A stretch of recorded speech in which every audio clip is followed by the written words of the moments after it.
Assalamualaikum warahmatullahi wabarakatuh. Waalaikumsalam warahmatullahi wabarakatuh. Alhamdulillahilladzi anzala sakinata fi qulubil mu'minin liyajdadu imanan ma'a imanihim. Asyhadu an la ilaha illallah al-malikul haqqul mubin wa asyhadu anna sayyidana wa nabiyyana Muhammadan abduhu wa rasuluhul amin.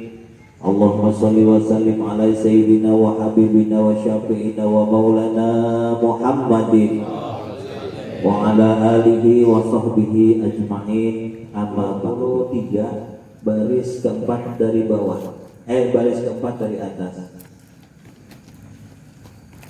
Qala sallallahu alaihi wasallam, telah bersabda Nabi Muhammad sallallahu alaihi wasallam lil imamil Ali, kepada Sayyidina Ali. Apa kata Rasulullah? Ya Ali, wahai Imam Ali, li sidqi salasu alamatin. Li sidqi, adapun tanda-tanda orang yang jujur, yang benar, sidik. Adapun tanda-tanda orang yang jujur atau benar, salasu alamatin, ada 3 cirinya, ada 3 alamatnya. Alamat itu ciri maksudnya. Salasu alamatin, ada 3 ciri. Jadi yang disebut orang jujur ini cirinya seperti ini. Apa yang pertama? Kitmanul ibadah, menyembunyikan ibadah. Ibadahnya disembunyikan, enggak di pamer-pamer, enggak ditonjol-tonjolkan. Itu tanda orang jujur. Jujur kepada siapa? Jujur kepada Allah. Karena dia ibadahnya kepada Allah, maka ibadahnya disembunyikan. Jangan ibadah itu selalu dikasih tahu kepada orang lain. Enggak semuanya ibadah mesti dikasih tahu, kecuali ada tujuan tertentu supaya orang itu bisa tergugah hatinya ikut. Itu boleh. Kalau dengan tujuan supaya orang tahu kita rajin ibadah, lebih baik kitman, kita sembunyikan saja. Yang sudah tahajud 10 rakaat, sudah lakukan aja 10 rakaat. Gak boleh setiap hari kita ngomong ke tetangga, "Oh, saya kalau tahajud 10 rakaat, saya tahajud 10 rakaat." Gak usah. Kalau tujuannya mengajak, boleh, supaya orang itu ada kemauan untuk tahajud. Tapi kalau tujuannya supaya orang lain tahu, nah nanti disuruh minta pahala sama orang yang kita tuju tadi. Minta kamu pahala, jangan sama aku, kepada orang yang kamu tuju. Siapa itu orang? Silahkan minta pahalanya. Kitmanul ibadah yang pertama. Kemudian wakit manus sodaqah. Orang yang sidik itu adalah orang yang menyembunyikan sedekah. Sedekahnya sembunyikan. Sir. Gimana kita bahas kemarin? Ada orang sedekah ditaruh di bawah pintu. Jumat pagi kita punya uang, kita datang ke tetangga kita, saudara kita yang fakir miskin, gelap-gelap ba'da subuh, kita amplopin itu duit, kita masukkan di bawah pintu, dicelosin diceploskan aja. Udah nggak usah dikasih tahu. Ntar kalau dia juga cerita-cerita, kita diam aja. Wah, tadi pagi saya dapat duit 200.000, udah ada yang ngasih amplop. Jangan dibilang, "Oh, itu saya tadi," jangan begitu. Itu saya tadi itu yang 200.000, bukan, maksudnya bukan itu, sembunyikan. Ketika kita menyembunyikan sedekah, Allah meredam murkanya. Yang tadinya kita mau dimurka sama Allah, itu Allah redam murkanya kepada kita. Kita kan pernah berbuat dosa kemarin-kemarin, rencananya Allah mau murka sama kita. Coba tutup pintu dengan sedekah yang sir, yang sembunyi-sembunyi. Oh, kemarin di malam Senin di masalahnya. Abu Wakil manus sodaqah, sembunyikan sedekah. Yang kemudian yang ciri orang sidik, orang yang jujur adalah wakil manul musibah, selalu menyembunyikan musibah. Jangan tiba sakit bisul aja orang sekampung tahu, itu maksudnya. Sakit bisul orang sekampung sampai tahu, sembunyikan. Kalau bisa kita sembunyikan, tapi kalau memang udah sakitnya parah ya orang lain harus tahu, karena kan harus kita lihat. Mentang-mentang disuruh menyembunyikan musibah, sakit udah parah bener, udah parah banget, udah di tempat tidur aja orang lain gak ada yang tahu. Kenapa? Supaya orang lain tuh bisa melihat, ngebesuk, berisyarat, masuk ke rumah sakit segala macam kan gitu. Saya mau mengamalin hadis yang itu menyembunyikan musibah. Maksudnya menyembunyikan musibah itu ketika kita dapat musibah, jangan terlalu kita curhat kepada orang yang tidak tepat.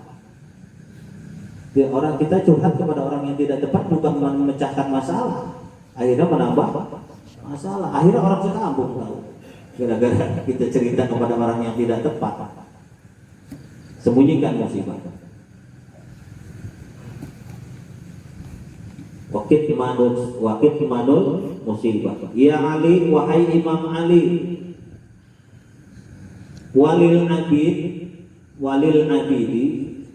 adapun tanda-tanda orang yang seorang abid itu orang yang tukang ibadah, ahli ibadah boleh juga.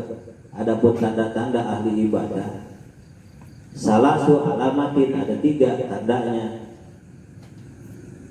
Apa yang pertama? Yumkitun nafsahu, membenci nafsunya, selalu membenci nafsunya. Nafsu itu hawa atau keinginan itu nafsu. Yang disebut nafsu itu keinginan yang di luar kemampuan kita, kalau bisa kita kerjakan. Itu nafsu pasti. Cari cerita di mana kemarin? Di Mushola Bahrul Ulum. Kalau kita mampunya hanya ngeridit motor Beat, udah ke Beat aja, sebulan 500 umpama. Jangan yumkitun nafsahu, membenci nafsunya. Makna yumkitun nafsahu adalah membenci nafsunya. Nah itu kalau dorongan nafsu itu repot nanti. Kalau kita hanya mampu ngeridit motor Beat yang sebulan 500.000, jangan coba-coba ngeridit motor yang X-Max gitu kan, satu lagi Corsa yang sebulannya 2 juta. Jangan. Itu kalau kita perturutkan nafsu kita yang celaka. Akhirnya duit DP hilang, motor dia ditarik. Kenapa? Karena nggak kuat bayar bulanan. Kenapa? Dorongan nafsu, pengen mewah, pengen kelihatan mampu, pengen kelihatan di bidang orang tuh mampu. Gak usah kita apa adanya aja. Kalau saya sih hidup gak pernah minta kaya sama Allah. Ya Allah, saya hidup cukupkan hidup saya udah begitu aja. Mau berangkat haji minta cukup, mau beli mobil minta cukup, begitu aja udah. Mau beli rumah duitnya cukup, gak usah minta kaya. Yang penting cukup. Nyekolahin anak duitnya cukup. Gak usah minta kaya. Kalau kaya punya duit 100 juta, pas berobat 300 juta kan nggak berkah. Kaya emang dia duitnya banyak, ratusan juta di bank, punya duit 300 juta, pas sekali berobat 500 juta, nggak cukup. Berarti kita bertanya cukup aja dah, minta kecukupan sama Allah. Itu nafsahu, adapun ciri orang yang tuh ahli ibadah selalu membenci nafsunya. Nafsu nih, tidur itu nafsu, hati-hati. Orang yang banyak tidur itu terdorong nafsu sebenarnya. Orang yang banyak makan terdorong nafsu. Orang yang banyak nonton TV juga terdorong nafsu. Cuma dia nggak tahu nafsunya, nggak pernah belajar ilmu nafsu. Jadi itu dorongan nafsu, dia nggak sadar itu nafsu. Ya kalau nonton TV dari ba'da maghrib, nonton Indonesian Idol atau KDI dari ba'da maghrib sampai jam 12 itu kuat. Coba suruh baca Quran. Baca Quran 1 jam lah. 1 jam udah mentok bener. Udah bagus.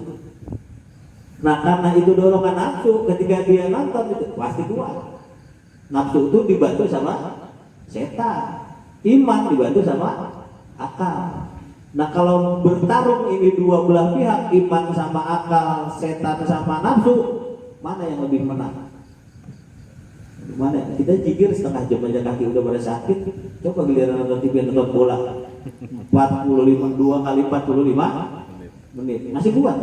Coba jikir setengah jam aja Ya Allah, ini kaki yang masuk begini-gini aman ini kaki ya. Begitu sampai sebegitunya tuh. Kenapa nafsu? Coba kita ganti arahnya. Kalau udah nafsu yang paling repot tuh nafsu amarah itu. Makanya perhatikan dari kita, apakah kita masih ada di nafsu amarah, atau sudah meningkat ke lawamah, atau sudah meningkat ke mulhimah, atau sudah pada mutmainah semua. Cirinya nafsu amarah ketika melaksanakan ibadah yang ketika melakukan perbuatan yang tidak ada manfaatnya, enak nyantai, ngelos saja. Tapi ketika dia melaksanakan ibadah berat, itu amarah tuh. Padahal dia udah rajin ke masjid, udah rajin ke mushola, udah rajin. Tapi ketika dia melaksanakan ibadah, rasanya berat, nggak ada nikmat-nikmatnya. Itu amarah masih mendominasi. Tapi giliran urusan yang mubajir, yang nggak ada manfaatnya, itu enteng-enteng aja. Itu amarah itu, nafsu amarah. Nah, berbeda dengan nafsul mutmainah. Kalau orang yang sudah punya nafsul mutmainah, ya ayat Tuhan nafsul mutmainah, wahai jiwa yang tenang. Nah, kalau orang yang sudah punya jiwa yang tenang ini nih, ketika dia melaksanakan ibadah, dia tenang, nyantai, nyaman di tempat ibadah. Dimanapun tempat ibadahnya dia nyantai. Ketika dia datang ke tempat yang ada berbau-bau maksiat, dia nggak tenang, gelisah hatinya. Itu terbalik tuh. Terbalik antara nafsu amarah dan nafsu mutmainah. Di antara nafsu amarah dan nafsu mutmainah ini, di tengah-tengahnya masih ada dua nafsu lagi yang harus kita pelajari, harus kita robah diri kita, lawamah dan mulhimah. Itu yang perlu. Menuju dari amarah kepada nafsu mutmainah itu masih perjalanan dan perjuangan yang luar biasa. Rasulullah ketika perang pulang Badar, sahabat menuntut kudanya Rasul. Saat menuntut kudanya Rasul, menuntut ontaknya Rasul, jalan ontak. Ini para sahabat yang pulang berjuang cerita, ngobrol-ngobrol. Ketika itu baru pulang perang Badar. Perang Badar itu perang yang terbesar karena memakan korban jiwa yang sangat banyak. Di saat ngobrol, sahabat yang satu, alhamdulillah kita sudah selesai perang yang sangat besar ini, alhamdulillah, kata sahabat gitu. Kemudian dijawab oleh Rasul, kita ini roja'na min jihadil asghar ila jihadil akbar, kata Rasulullah gitu. Kita ini baru pulang dari perang yang kecil, kata Rasulullah, menuju perang yang besar. Roja'na min jihadil asghar ila jihadil akbar. Kita ini baru pulang dari perang yang kecil, walaupun korbannya banyak, itu perang yang kecil. Min jihadil akbar kepada perang yang lebih besar. Apa itu? Perang memerangi hawa nafsu. Memerangi hawa nafsu itu yang berat. Perhatikan diri kita sampai di mana itunya, kemampuan memahami nafsu itu sampai di mana, supaya kita tahu diri kita. Oh, saya udah masih di amarah. Oh, saya udah naik mulhimah. Oh, saya udah mutmainah. Orang yang punya nafsul mutmainah disifatkan sifat tanah. Ngerti sifat tanah? Tanah itu dipaculin, dicakul, kan sakit itu dicakul, dibor, pakai mesin bor, digali sama beko sama doser, tetap dia memberikan manfaat. Nggak ada sakit hatinya. Itu sifat tanah kayak gitu. Walaupun dibor, walaupun dicakulin, walaupun diacak-acak segala macam, tetap dia menumbuhkan sesuatu, memberikan manfaat. Nah, orang tuh kalau sudah sampai tingkatan nafsul mutmainah, cuma sekedar omong-omongan biasa mah nggak dianggap. Omongan yang keras sekalipun udah biasa.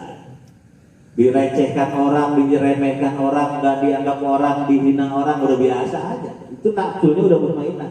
Itu nafsunya Rasulullah. Tapi ketika kita baru diejek sedikit saja kemudian meresponnya berlebihan, tandanya dia nafsunya masih amarah. Tinggal bedainnya gitu aja.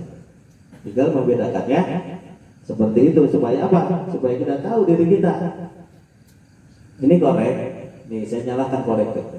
Ini nafsunya amarah, karena amarah itu dari api. Suruh sujud aja dia. Palanya suruh sujud masih nggak mau. Ini karena ketiup angin aja dia baru. Korek ini api ini ketika disuruh sujud, ayo sujud nggak mau. Tetap aja ketika disuruh sujud, pasti palanya ke atas lagi, itulah amarah. Disuruh ibadah nggak mau. Nafsunya iblis, setan, karena setan terbuat dari api. Ayo masih buat. Wa yumkitun nafsahu. Rasa ini sampai ujung ini sedikit. Wa yuhasibuha, dan kemudian orang yang ahli ibadah itu selalu menghisap dirinya. Menghisap dirinya artinya setiap hari hisap diri kita. Ketika kita melek dari pagi, melek mata, baru melek mata apa yang kita baca? Baru melek mata apa yang kita pikirkan? Yuhasibuha, kita menghisap diri kita tuh dari pagi terus sampai siang berjalan jam 7, jam 8, jam 11, jam 12 sampai sore, sampai mau tidur lagi hisap diri kita. Tadi saya berbuat dosa apa? Tadi saya berbuat amal soleh apa? Hisap diri kita. Banyakkan amal soleh saya atau banyakkan kejelekan saya? Dihisap. Itu kayak Sayyidina apa? Sayyidina Umar. Ketika beliau wafat, di badannya banyak bekas-bekas pukulan. Ternyata beliau kalau malam menghisap dirinya sendiri.